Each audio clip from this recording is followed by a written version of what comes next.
पहा फक्त Maharashtra superfast news, आवाज जनतेचा।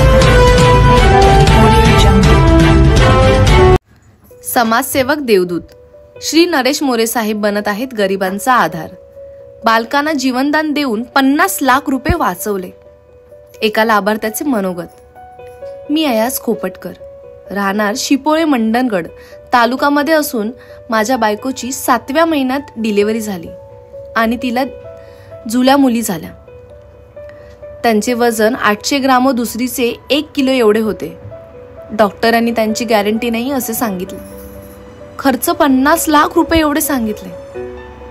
तेव्हा मला मायभूमी फाउंडेशन अनंत काप सरांनी नरेश मोरे साहेबांचा नंबर दिला आणि मी ही वार्ता मोरे साहेबांना सांगितली। तेव्हा त्यांनी मला ठाणे येथे मुलांना आणण्यासाठी सांगितले आणि मी तेथे बालांचा इलाज पूर्णपणे मोफत करून दिला। परत एकदा नरेश मोरे साहेब तुमचे खूप खूप आभार। तुम्ही अगदी देवासारखे धावून आलात। त्याबद्दल बोलण्यासाठी शब्द कमी पडतील। आपण या जगातील गरिबांचे पालक आहात। खूप खूप धन्यवाद साहेब। आपला विश्वासू अयाज खोपटकर।